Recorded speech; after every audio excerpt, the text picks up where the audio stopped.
Hello everyone, it's Teacher Marianne from HelloTeacherMarianne.com. On this channel, you'll find videos all about helping you teach ESL online, where I'm passing on to you valuable tips, insight, and need-to-know information. What makes you stand out as an ESL teacher? What are parents looking for? How do you get and keep students coming back to you again and again?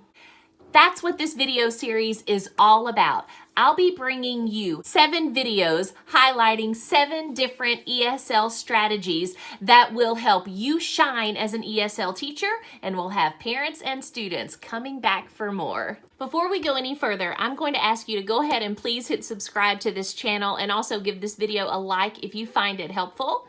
Also, I want to tell you that you can grab my free guide to your online classroom setup by going to HelloTeacherMarianne.com and signing up for that. I'll send that over to you right away. If you are interested in working from home as an online ESL teacher, you can email me at HelloTeacherMarianne@gmail.com. I'll also have that in the description box below. I'll be happy to help you through the entire process. I also have a website, HelloTeacherMarianne.com, where I have laid out the hiring process for you with video illustrations. Now, while I do work for VIP Kid, this video series will be applicable to all ESL teachers. They're just good teaching practices. I will have all this linked in the description box below. So now that housekeeping is out of the way, let's get to the heart of the matter. And in this video, it's TPR. The #1 ESL teaching strategy is TPR, or Total Physical Response. So what is TPR, or Total Physical Response? TPR is the idea of attaching a movement or an action to a word, phrase, or concept to enhance the child's understanding. It helps cement it in their minds. One thing that I did not realize about TPR coming into this job as an online ESL teacher is that the student is supposed to repeat the action associated with a new word or concept. So when I first became an ESL teacher, I was pretty much instructed to just use movements, throw, see, eat, to help the child understand what I was saying. And I didn't really understand until later that I'm supposed to get the child to do these actions with me. That's where the real value is. It helps for the child to see movements attached to the word from you, but it really becomes more powerful if the child does the movement as well. So there are 2 types of TPR. The first is instructional. Draw a line. Circle, draw a line, circle, circle. The second form of TPR is educational. It's where you're teaching that new word or concept. Eat, throw, look, see. What is it? You may put your finger under your mouth, and that tells the student, perk your ears up. This is what the teacher wants you to say. I am happy. And then when I cupped my ear and I came closer to the camera, that tells the student that I'm listening for them to repeat what I just said. So we use draw a line, circle, finger under mouth, hand cupping the ear. And those are the instructional TPR movements that teachers use most often. But when we go into the educational TPR, we want the students to then do these movements with us, right? We want the students to learn these new words and concepts. So some examples of educational TPR: look, throw, eat, listen, listen, dance, happy, excited, yay, sad, loud, quiet, stop, again, fast, slow. So why is TPR so important? How do you know how much TPR to do? I always start with hello, My name is Teacher Marianne.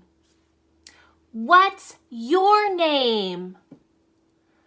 If they can say right off the bat, my name is Bella, then I know, okay, we know at least basic questions. Bella, how old are you? Or if it's a younger student, Bella, how old are you? If they can answer, then we're going to keep going and I'm going to adjust my level. Hello. So always just adjust your speaking level, your speaking speed, and the amount of TPR you're doing based on your students' responses. If you say, what's your name? And they look at you, then you can say, my name is Teacher Marianne. What's your name? If they still don't answer, then you actually have their name on the screen and you can say, my name is Bella. Yes, good job. And then just praise them and throw a party. So just always adjust based on what you see immediately. Now, sometimes kids are just shy and it takes them a few moments to warm up. So they might be a little shy in the beginning and you might do heavy TPR and slow speaking speed. And then they get the hang of it and they're like, okay, I can get this. And you can just drop off, pull back some, just kind of gradually take away some of that structure. Just provide that scaffolding as needed. Another thing I want to say is when you first greet a student, you always want to be just smiling so big. Hello. I have students that I've had for over a year. They're regulars. I teach almost all regulars now, and I still greet them with the biggest smile every morning. Hello, Edward. It's so great to see you, even though I may have seen him 3 or 4 times already this week. That's just, I just always set the tone with this is going to be fun, this is going to be exciting, because the students will feed off of your energy and we want to make every class fresh and we don't want to just sit through another class.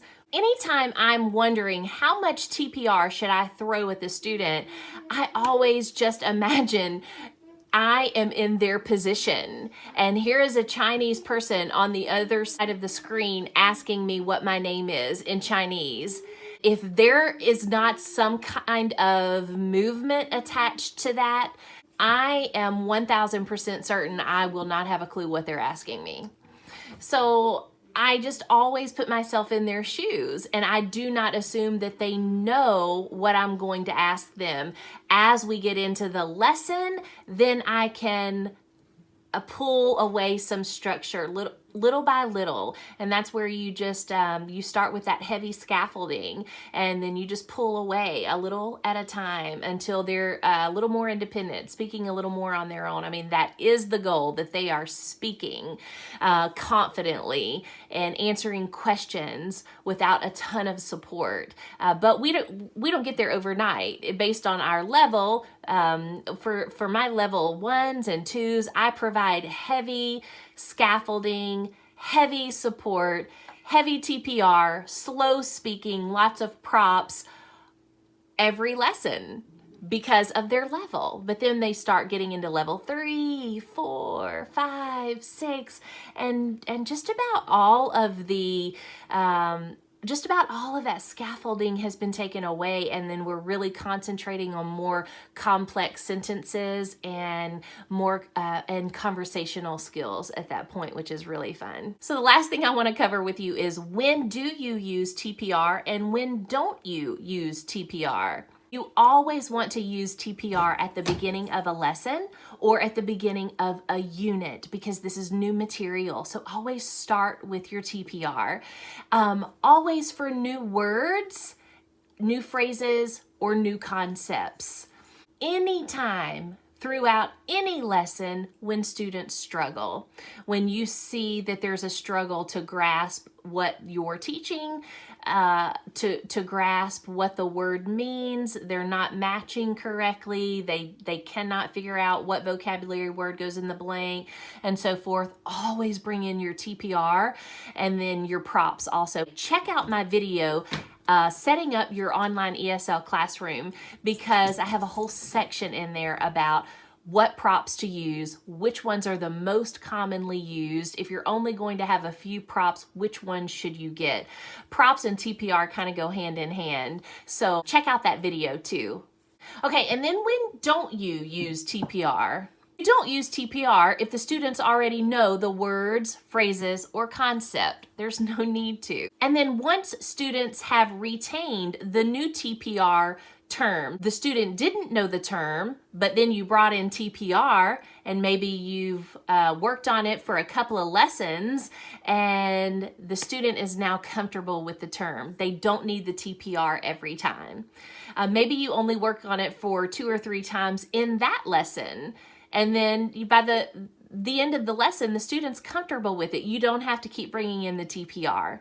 You don't want to use TPR too often because it does become less valuable. We want the action to be associated with the word that they need help learning. But if you bring in a TPR for every word that comes out of your mouth,